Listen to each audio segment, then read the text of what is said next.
현 시점 세계 최고의 스트라이커를 뽑을 때 반드시 거론되는 홀란드. 아직 2000년생으로 은바페와 함께 차세대 축구 스타로 평가받는 홀란드는 그의 명성을 자랑하듯 2022년 여름 맨체스터 시티로 이적 후 2년 연속 프리미어리그 득점왕을 차지하였습니다. 맨시티에서의 첫 시즌인 22-23 시즌엔 최소 경기 해트트릭, 최소 경기 3연속 해트트릭, 프리미어리그 단일 시즌 최다골 등 득점과 관련한 모든 기록을 갈아치우며 괴물이라는 별명에 맞는 활약을 이어갔고, 최전방에 고민을 안고 있던 맨시티는 홀란드의 영입으로 챔피언스리그를 비롯해 역사적인 트래블을 달성할 수 있었습니다. 지난 시즌은 공식전 53경기 52골 9개의 도움을 기록하며 월드컵 우승을 차지한 메시에 이어 발롱드르 2위에 오르기도 했죠. 특히 2년 연속 득점왕은 프리미어리그 레전드 앨런 시어러, 티에리 앙리, 로빈 반 페르시, 마이클 오웬, 해리 케인, 모하메드 살라에 이어 2시즌 연속 득점왕에 오른 7번째 선수가 됐습니다. 빅매치 부진. 하지만 지난 시즌 프리미어리그 30경기 27골로 2년 연속 득점왕을 차지했다는 사실 이면에 지난 23-24 시즌은 홀란드의 영향력에 대한 의문이 시작된 시즌이기도 합니다. 특히 빅매치에 약하다는 이미지가 굳어졌는데, 우승을 차지한 지지난 시즌 챔피언스리그 4강 레알 마드리드와의 2경기에서 침묵하며 시작된 그의 빅매치 부진은 이어 열린 인터밀란과의 결승전에서도 이어졌고, 다음 시즌 챔피언스리그 조별 예선까지 6경기 연속 골 침묵을 보여주기도 했습니다. 무엇보다 홀란드는 결승전에서는 더더욱 그 영향력을 감춰왔습니다. 얼마 전 열린 맨체스터 유나이티드와의 커뮤니티 실드까지 포함해 맨시티에서 맞은 7번의 결승전과 단판 승부에서 단 한 골도 기록하지 못하였는데요. 22-23 시즌엔 커뮤니티 실드 리버풀전, FA컵 결승 맨체스터 유나이티드전, 챔피언스리그 결승 인터밀란전에서 무득점하였고, 23-24 시즌엔 커뮤니티 실드 아세날전, UEFA 슈퍼컵 세비야전, FA컵 결승전 맨체스터 유나이티드전 모두 득점을 기록하지 못했습니다. 그리고 며칠 전 열린 24-25 맨유와의 커뮤니티 실드에서조차 팀은 승부차기로 승리하긴 했으나 홀란드는 경기장에서 잘 보이지 않는 모습을 보여주었습니다. 이날 경기에서 홀란드의 스탯은 충격적이었는데 90분 풀타임을 뛰면서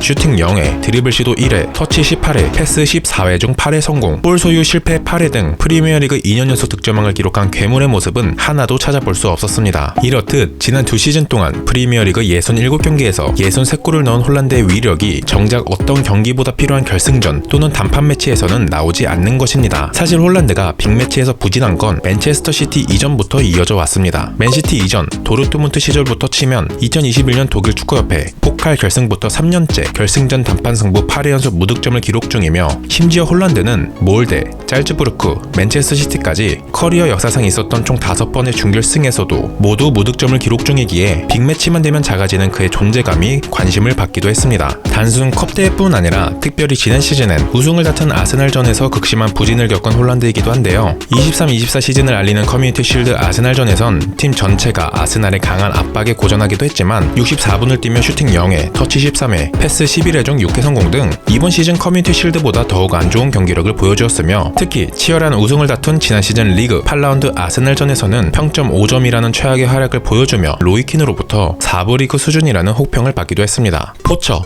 홀란드의 퍼포먼스가 부진한 경기들 대부분에는 공통점이 있습니다. 바로 맨체스터 시티 팀 전체의 경기력이 부진하거나 또는 홀란드의 뒤에서 패스를 뿌려줄 선수가 마땅치 않을 때 홀란드의 영향력은 사라지곤 했다는 것인데요. 홀란드는 전형적인 포처 스타일의 공격수입니다. 직역하면 밀렵꾼, 축구 전술상 골 사냥꾼이라는 표현으로 불리는 포처는 그 이름처럼 팀의 최전방에서 골을 노리는 유형입니다. 오프 더 볼과 라인 브레이킹, 스피드, 그리고 확실한 골 결정력을 통해 상대 수비진을 무너뜨린 후 득점에 치중하는 역할이죠. 축구계 역사상 대표적인 선수로는 필리포 인자기, 바니스텔로이, 이안 라이트, 페르난도 토레스 같은 선수들이 있으며, 현역 중에서는 홀란드 외 오바메양, 임모빌레, 제이미 바디 같은 선수들이 있습니다. 홀란드는 기존 포처 선수들과 비교해 뛰어난 피지컬을 바탕으로 한 파괴력을 더하며 현시대 세계 최고의 골 사냥꾼으로 성장했습니다. 실제 홀란드는 뛰어난 피지컬을 활용해 지공시 오프 더 볼 상황에서는 상대 수비에 균열을 내기 위해 동료의 파이널 패스 타이밍에 맞춰 라인 브레이킹을 지속적으로 시도합니다. 무엇보다 포처다운 뛰어난 골 결정력과 슈팅 능력, 그리고 강력한 피지컬의 위력을 더하는 스피드로 상대 수비수들이 뒷공간을 내줬을 시 매우 막기 힘든 선수이기도 하죠. 하지만 전형적인 포처답게 홀란드의 가장 큰 단점은 앞서도 말씀드린 경기에서의 영향력입니다. 전술상 상대 수비 라인에 붙어있는 포처이기 때문에 팀의 경기력이 밀리는 날이면 자연스럽게 포처 개인의 관여도와 영향력은 사라지게 되는 것인데요. 물론 현재 홀란드의 소속팀인 맨시티처럼 홀란드 같은 포처를 최전방에 두고도 경기 주도권을 가져올 수 있는 팀이라면 포처 한 명의 수비 가담이 없더라도 큰 영향은 없겠지만, 문제는 팀이 주도권을 가져오지 못하거나 포처들에게 필수적인 볼을 배급해주는 선수가 없다면 홀란드 같은 포처는 말 그대로 경기장에서 사라져버리는 현상이 종종 발생한다는 점입니다. 이 점이 홀란드에게도 동일하게 적용되는데 특히 맨체스터 시티 중원 볼 배급의 핵심인 더브라이너와 로드리가 빠지는 날이면 더욱 명확하게 드러나게 됩니다. 홀란드가 모든 득점 기록을 경신하며 새로운 역사를 쓴 첫 시즌과 경기장의 영향력 문제가 도마 위에 오른 두 번째 시즌 간의 가장 큰 차이는 더브라이너의 유무입니다. 더브라이너는 22-23 챔피언스리그 결승전에서 당한 햄스트링 부상이 개막 후 재발하며 20라운드가 되어서야 복귀하였는데요. 이로 인해 리그는 18경기 소화에 그쳤고 모든 경기 26경기 출전에 그치며 2015년 맨시티 입단 후 가장 적은 경기 수를 소화했습니다. 맨시티 입단 후 더브라이너의 존재는 홀란드에겐 없어서는 안 될 선수였습니다. 페널티 박스 안에서 홀란드에게 가장 정확한 볼을 전달해 줄 수 있는 선수, 속공 시 스피드를 올리는 홀란드의 발 앞에 볼을 떨어뜨려 줄 수 있는 선수, 그 선수는 현재 맨시티에서 케빈 더브라이너가 유일하기 때문입니다. 여기에 홀란드가 음바페 또는 메시처럼 드리블을 통한 변수 창출이 가능한 타입도 아니며 벤제마, 케인처럼 2선 이하까지 내려와 연계에 집중하며 팀 공격을 이끌 스타일 또한 아니기에 자신의 발밑에 볼이 오지 않는 날에는 홀란드 또한 해당 경기에서 크게 할 수 있는 것이 없어지게 되는 것입니다. 물론 홀란드 또한 상대 수비 라인에서보다 조금 더 내려와 2선의 자원들과 연계가 가능한 선수이긴 하지만 이는 과르디올라가 홀란드에게 바라는 움직임은 아닙니다. 과르디올라는 상대 최종 수비 라인에서 강력한 영향력을 내뿜을 수 있는 홀란드에게 최대한 상대 골문 가까이에서 볼을 받는 것을 주문하는데요. 지난 시즌 홈에서 열린 30라운드 아스날과의 경기에서 홀란드가 또다시 부진에 빠지고 홀란드의 영향력이 떨어진다는 비판이 나오자 과르디올라는 오히려 홀란드의 문제가 아닌 파이널 서드 지역에 더 많은 선수를 투입하지 못한 팀의 전술 문제라고 변호하기도 했습니다. 지난 시즌 홀란드의 히트맵을 보면 과르디올라가 홀란드에게 무엇을 주문했는지 알 수 있습니다. 홀란드의 지난 시즌 프리미어리그 히트맵은 홀란드의 대부분의 움직임이 상대 페널티 박스 안에 집중되어 있는 것을 알 수 있습니다. 홀란드의 리그 27골 중 무려 25골이 페널티 박스 안에서 일어났고 단 2골만이 페널티 박스 바깥에서 득점이 기록되었죠.